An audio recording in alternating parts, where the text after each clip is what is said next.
آپ فرماتے ہیں میرے رسول پاک کہتے ہیں نبی پاک صلی اللہ علیہ وسلم کے چچا کے بیٹے عبداللہ ابن عباس، حضور کے چچا کے بیٹے، اتنا بڑا خاندان تو نہیں نا ہو سکتا جتنا میرے نبی پاک کا خاندان بڑا ہے۔ حضور نے دعا دی حضرت عبداللہ ابن عباس کو، لیکن وہ شاگرد تھے حضرت زید بن ثابت کے، ان سے حدیثیں سنتے تھے۔ تو پتہ ہے اتنے بڑے خاندان کے ہونے کے باوجود حضرت زید بن ثابت استاد تھے۔ اعلیٰ حضرت لکھتے ہیں ایک دن حضرت زید بن ثابت گھر سے نکلے گھوڑے پہ، جناب عبداللہ ابن عباس حضور کے سگے چچا کے بیٹے نکلے، جناب زید بن ثابت ان کے استاد ہیں، تو شاگرد نے دوڑ کے استاد کے گھوڑے کی لگام پکڑ لی اور آگے آگے چلنے لگے جس طرح کوئی خادم چلتا ہے۔ حضرت زید بن ثابت کہنے لگے جناب آپ کیا کر رہے ہیں، آپ خاندان رسول میں سے ہیں۔ تو آپ فرمانے لگے ہمیں بتایا گیا ہے کہ علماء کا ادب کرنا ہے، ہمیں سکھایا گیا۔ جب یہ لفظ کہے تو حضرت زید بن ثابت رضی اللہ تعالیٰ عنہ چھلانگ لگا کے گھوڑے سے نیچے اترے اور جناب عبداللہ ابن عباس کا ہاتھ چوم کے کہنے لگے ہمیں بھی بتایا گیا ہے کہ خاندان رسول کی عزت کرنی ہے۔ ہمارے بچے نا آج کل ادب سے اس لیے خالی ہیں کہ ہم صرف اپنا ادب کراتے ہیں، اگر سب کا ادب کریں گے تو انشاءاللہ وہ ہمارا بھی ادب کریں گے۔ امام قصائی رحمۃ اللہ علیہ سے ہارون رشید کہنے لگا میرے بیٹے کو گھر آ کے پڑھا دیا کریں، تو آپ فرمانے لگے میں نبی پاک علیہ السلام کے علم کو رسوا نہیں کر سکتا، تیرے بیٹے نے حدیث پڑھنی ہے تو جہاں سب کے بچے پڑھتے ہیں تیرا پتر بھی وہیں آئے گا۔ اس نے کہا جی ٹھیک ہے میرا بیٹا وہیں آ جائے گا، لیکن اسے تھوڑا الگ سے ٹائم دے دیں۔ فرمانے لگے کوئی ٹائم الگ نہیں، ساری کلاس میں جہاں سب بیٹھیں گے تیرا پتر بھی وہیں بیٹھے گا۔ عرض کی چلو اس کا سبق ہی پہلے سن لیں، فرمایا یہ بھی نہیں کروں گا، جو پہلے آئے گا سبق اس کا پہلے سنا جائے گا، یہ نبی پاک کا دین ہے۔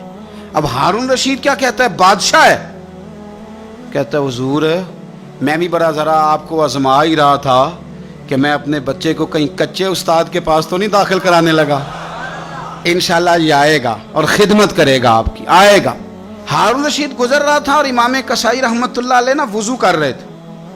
یہ اعلیٰ حضرت لکھتے ہیں ساری باتیں ساری انہی کی سنا رہا ہوں، انہی کے مطلب کی کہہ رہا ہوں، زبان میری ہے بات ان کی، انہی کی محفل سنوارتا ہوں، چراغ میرا ہے رات ان کی۔ چراغ نے جب سنورنا ہو تو اندھیرا ہو تو سنورے گا نا، ورنہ چراغ کو پوچھے گا کون؟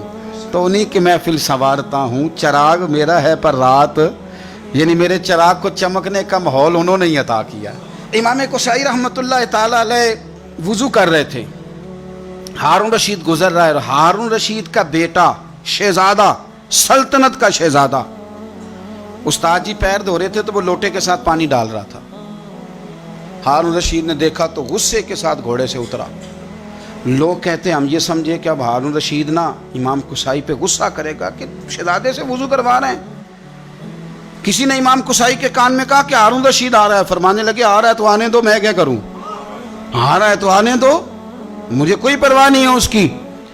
ہارون رشید قریب آیا تو غصے میں آیا اور آ کے پتہ کیا کیا، زور سے اپنے بیٹے کو تھپڑ مارا، کہنے لگا رب نے تجھے دو ہاتھ دیے ہیں اور تیرے استاد جی خود پیر دھو رہے ہیں، ایک ہاتھ سے پانی ڈال دوسرے ہاتھ سے استاد کے پیر دھو، پھر تجھے پتہ چلے گا کہ میں کسی عالم کی خدمت کر رہا ہوں۔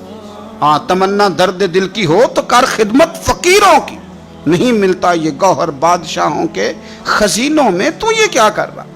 ہارون رشید کسی کی پرواہ نہیں کرتے تھے، لیکن کوئی عالم دربار میں آتا تو تخت پہ اٹھ کے کھڑے ہو جاتے۔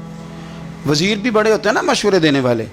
ایک وزیر کہنے لگا حضور اس طرح تو سلطنت کا روب چلا جائے گا، یہ بھی میرے اعلیٰ حضرت نے لکھا ہے، روب چلا جائے گا۔ آپ آنے پر کھڑے ہو جاتے ہیں مولوی صاحب کے، تو آپ فرمانے لگے مولوی کی عزت نہیں کرتا، میں نبی پاک کے دین کے علم کی عزت کرتا ہوں، اور اگر حضور کے دین کی عالم کی عزت کرتے سلطنت کا روب جاتا ہے تو جانے دو، حضور کے دین کے عالم کی قدر تو ہوتی ہے۔